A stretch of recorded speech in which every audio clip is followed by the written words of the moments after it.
What's up, everybody? This is Jeremy from Budget Dad Barbecue and Brewing. We are back with the Lifesmart Mini Kamado 15-inch test cook number 2.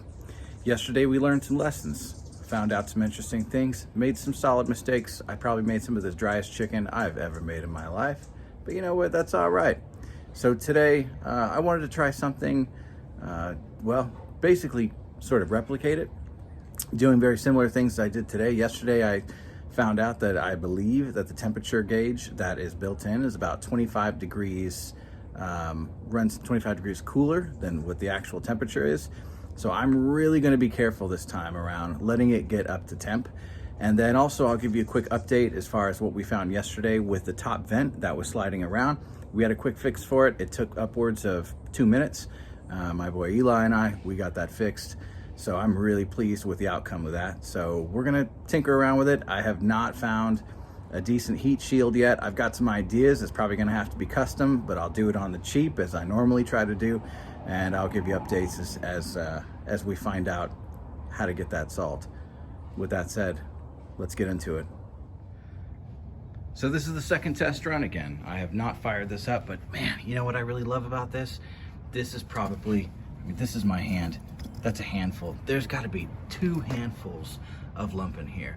And yesterday, when I opened this thing up today, I realized that there was still, it wasn't a ton, but it was a pretty decent amount of charcoal that was still left from yesterday.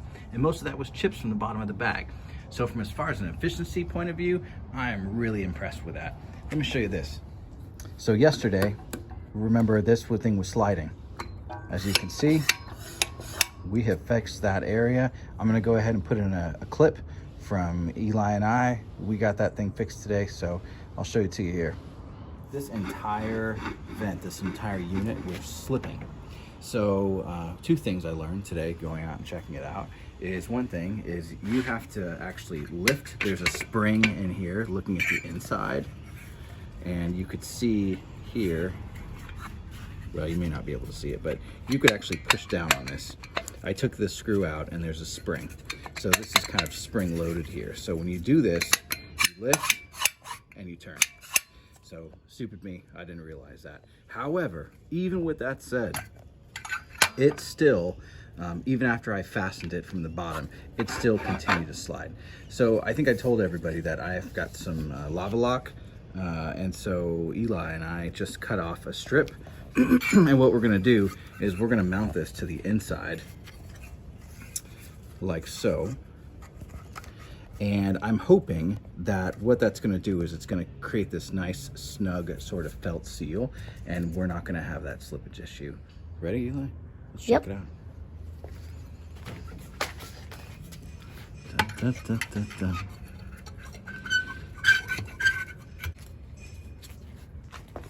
Yeah, that feels nice.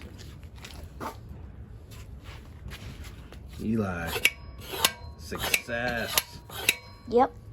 I could kind of tell it was going to work because it was a lot more snug trying to get it in. Yeah, I'm really happy with that now. That's awesome. Thanks, Eli. So hours later, this thing is not budging, you guys. It is on. And as we learned, crazy me, for some reason I was wondering why this thing was stuck. You gotta lift it. And now it's like butter, no issue. Problem solved. Didn't cost me any more additional money because I already had the lava lock that I was going to use on the Vision Grill. So we're good to go. Let's get this thing fired up. So the coals were hot and I went ahead and shut the lid. And it did the same thing as it did yesterday. That needle started to creep up so fast, like I've never seen it before. And I think what I'm learning here is that this thing is so tiny and just the volume is so small that it doesn't take long for this thing to get hot. So what I did is, as soon as I closed that lid, I saw that needle creeping up. I shut down that bottom vent down to about, half an inch maybe. And I went ahead and turned this on to the 1 dial on the top vent. And so now I'm just watching and waiting. Right now it's holding steady at about 240, but I don't want that to get above 250 because at that point, knowing that what we learned yesterday, I suspect it's about it runs about 25 degrees cold. So I want to cook this chicken about 275. So I'm going to wait for about 10 minutes to see how it performs. We're back, everyone. So The chicken breasts have been on for probably, I'd say, upwards of 30, 40 minutes or so. I really took these vents down as much as possible. And I would say for quite a while now, it's been sitting at about, according to the dial here, it says about 240, and on my Inkbird, it's around 230. So it's about 10 degrees off. Now this is something that's really different than yesterday, whereas this is reading hotter than my temperature. So it's a little bit difficult to decide what to believe here. So I'm gonna go ahead and round it out and say maybe we're about 235, which I think is fine with me. The chicken's at 153 so far. I'm gonna go ahead and flip it. That's looking pretty good. A lot better than yesterday.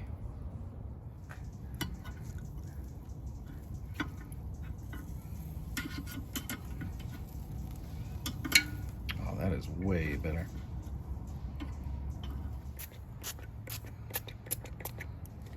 We're back, everybody. I have to tell you, this little mini Kamado has really impressed me. I feel that it's redeemed itself in pretty much every way. From that quick fix that Eli and I did this morning on that top vent, we just put a little lava lock seal. It sat down nice and tight. No issues with the vent today whatsoever. Making sure that I didn't let that temperature climb early on. So as soon as those charcoals were lit, I went ahead and shut it down and let it creep up over the course of 15, 20 minutes. And once I got it down to around that 250 mark, 240 to 250 mark, it was dialed in. I've had little to no issues. I've just put my temperature probe on through my wireless on my phone. Haven't really been disturbed by it at all. Take a look at this chicken. Ooh, yeah. All right.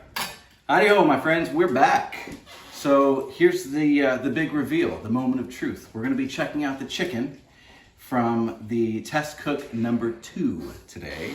Yesterday, we made the most driest chicken I've ever probably made. In fact, it was probably the most driest chicken on the face of the planet. Even Mr. Palmer, my dog, would not eat the ends of that chicken.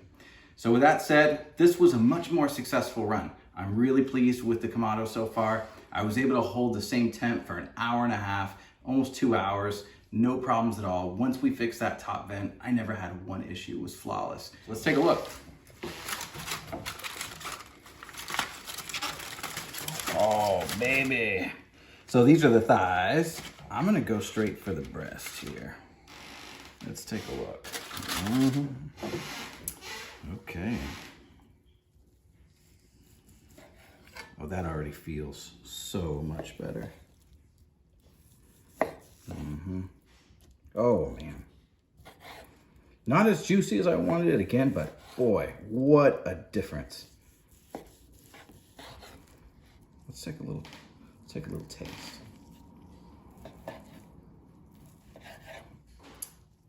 Da-da-da-da. Get out of here. That's good. Not dry at all. In fact, gotta try this.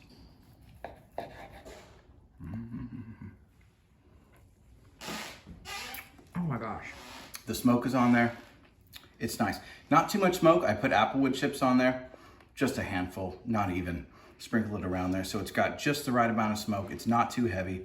I did, again, the mustard and the as the base, along with the Worcestershire and a little dry rub. I patted it down, let it sit for about 30 minutes.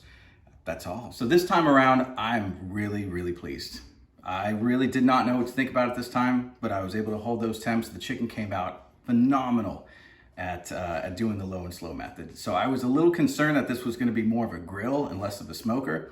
But now that I'm thinking about it, I might be willing to put something other than just a plain chicken breast on this thing. So with that said, thanks for hanging out with us today. Hope you learned something. I know I did for sure. And make sure to click like, subscribe. And if you don't, that's okay too. Not gonna judge you. See you soon.